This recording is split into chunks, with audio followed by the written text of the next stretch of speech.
What I love about our story is that it starts as a light comedy and ends as something very dark, with him in a very, very different place. And it only covers, essentially the bulk of the movie covers a period of about 6 to 8 months.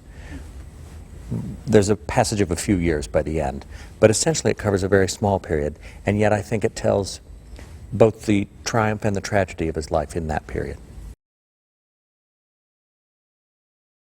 Toby Jones plays Truman Capote.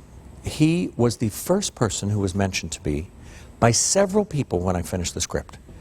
He had been in a play in New York, an English play, called The Play What I Wrote. Toby himself is English. He had won the Olivier for this prize for this play. And I hadn't seen the play, but many people said to me, oh, it's too bad you can't get the guy who was in The Play What I Wrote. He looks a lot like Capote, and he's a great actor. It felt like it had the momentum of a thriller rather than a love story, and what's odd about it, and genuinely a fantastic piece of structure, is that although it's a biographical film, it seems to take one event and use that as a prism through which to see the whole of Capote's life.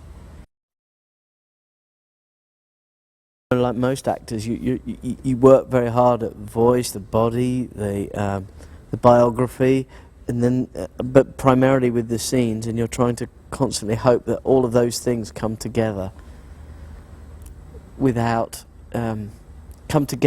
impeding you from playing what is essentially, you know, a new story. It's a new version of events.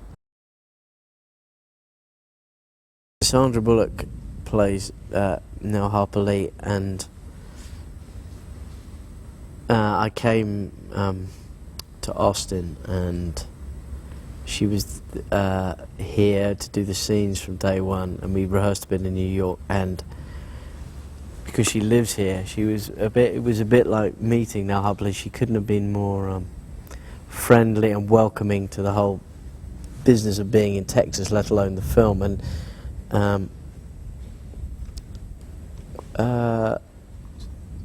the fact that we got on so well, I think, well, hopefully comes over in the relationship that we have of sort of being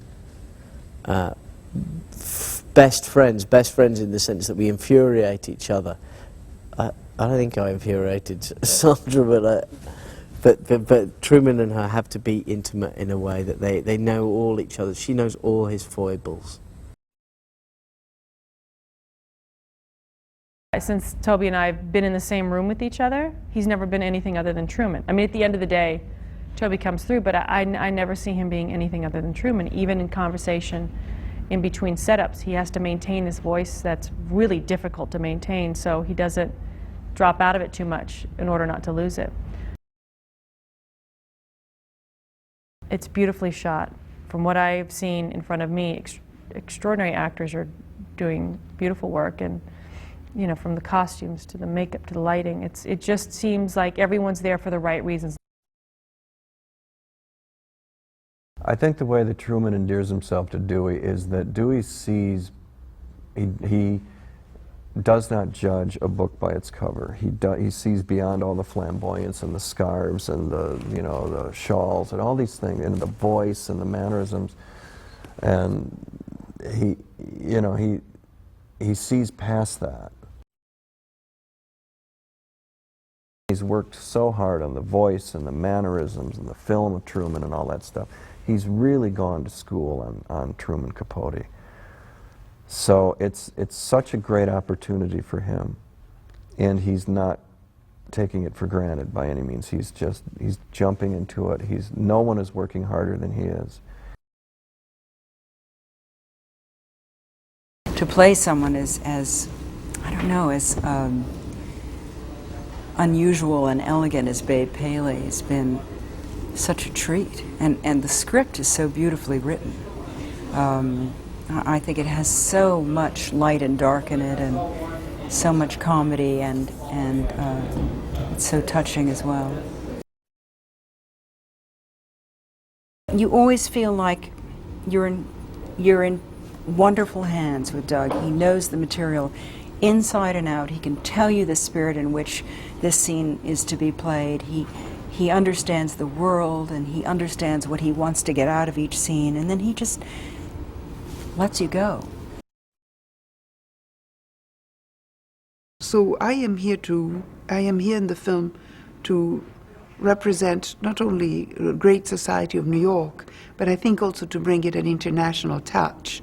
So whether I am Marella Agnelli or not, I am here just to represent that Truman Capote was in touch with what we call the high society. And this one was a portrait of an artist. Happens to be Truman Capote, who's very colorful and funny and lived many life in many social different milieus, so it makes it and he's a colorful character, but he really is the portrait of an artist and what it takes to do art, and I think that's what makes it so compelling. It could be Truman Capote, but it could be the portrait of Picasso, Rembrandt, any other. It really is a film about art. It's about the writing of In Cold Blood, which is one of the best books, I think, of that decade. And it's really about what an artist goes through to make something so kind of perfect, what they sacrifice, what happens to them afterwards, what's the truth and what is fictional. You know, it's really a study about Capote, though, and he was a fascinating character. Every set we've shot on, I just want to live there and dine there and have lunch there, and it's just so sumptuous, and everything is so elegant, and, you know, the clothes are gorgeous. They're not so comfortable to spend all your time, you know, it's like you see this and you wish you could wear this, and then you realize after a day that you don't really want to wear this around. But, you know, they were all very stylish people, and it's kind of fun to play around with that. There are a number of things that interested me about this, and I guess I was interested first of all because Doug McGrath's a good writer and a good director, so that was interesting, and I like his work. And he wrote me a real nice letter. And then it was interesting to work on a movie about a person whom I knew, albeit not that well, Truman Capote. He wasn't like anybody else, you know. I think he was eccentric, to say the least, and unafraid of being who he was. I think that's, and Toby Jones doing a great job playing him. He really, when I had a scene with him, it was scary because I thought he even breathes like Truman. The function of this sort of glittering New York scene is to offset, to establish him and his world before he then makes this extraordinary sort of odyssey down to the south and goes into that incredibly dark, insular world in that prison cell. Oh, I think just because, you know, when you read the script you realize you're working with a really great piece of work. Everybody wants to be doing great pieces of work, and there are not a huge number of them around. I think you'd read this and just want to be in it and part of it. And I've worked with Doug McGrath twice before and just had a very, very happy time with him.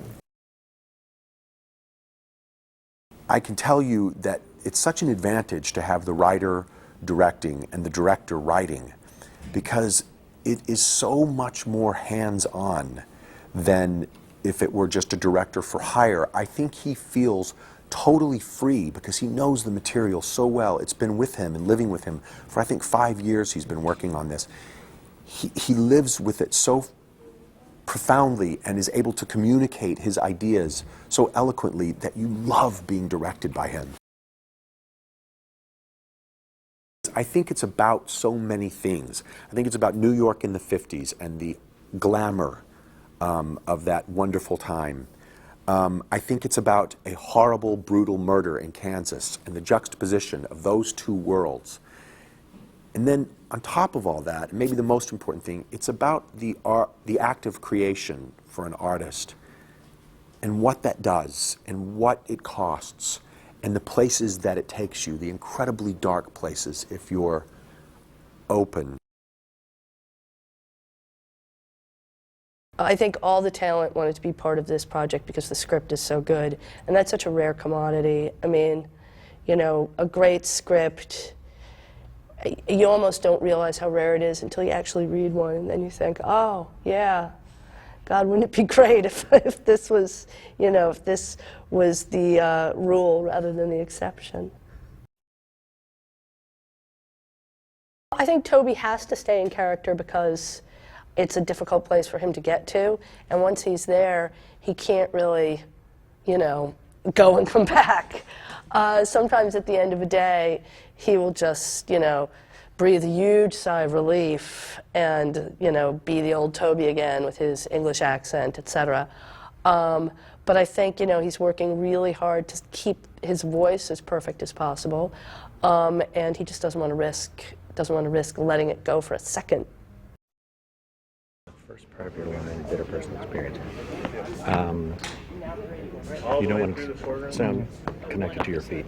You know, keep that beautiful, fluid voice. Find a little man in there. I know it from bitter personal experience. There you go. How did you know about Tracy? Slim, but I'm absolutely sworn to secrecy. I'm only telling you because you're my dearest friend. And action. It's illogical to suppose there's only one killer. The Clutters were tied up. To tie them up, he'd have to put his gun down. The smile should go off your face. The joke, now he doesn't seem so funny. You know, because that's what you got your work to. And the Clutters would run for the hills. Unless, as I said, the killer was a hypnotist. Ready? And action. I really got him this time. Good boy.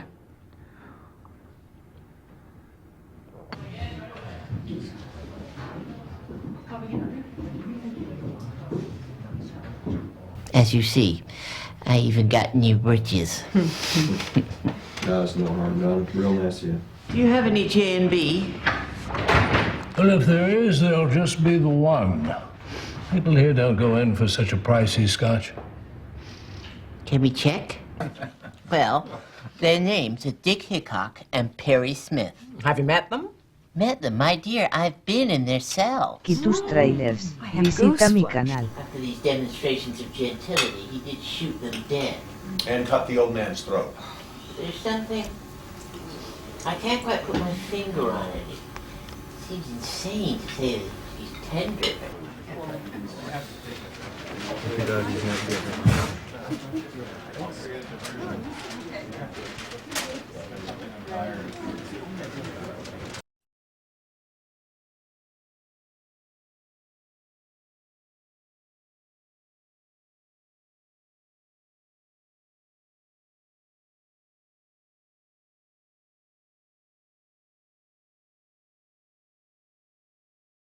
You look funny.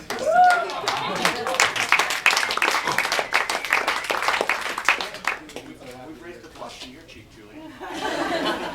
Action. They can find out for themselves soon enough. I'm going down there in a week. The mouth hangeth open. Which of your pillbox hats do you think they'll like best? Why didn't Jack come tonight? If he's your fella, he's always welcome. Honey, loving someone doesn't mean you get to understand them. And action. I thought he was a very nice gentleman, soft-spoken. I thought so right up to the moment I cut his throat. What an extraordinary thing to say. Extraordinary. Action. How's the vanquisher of Bogart? Okay. Tell me more about him. Well, I think we should talk about some other things first. Like what? Nothing. I just don't have a lot more about Bogey. Like you will. You got a hell of a nerve. What are you trying to bother a great actor like Marlon Brando for? No, you misunderstand. You see, this is why I don't want to talk to you. If you want to make me look like some asshole, you will. Harry, I never judge my characters. I let the reader decide. Yeah. Yeah. Just because even the sound's gonna help you. Oh, really? What are you trying to bother a great actor like Brandon for? Misunderstand. This is why I don't want to talk to you. And action.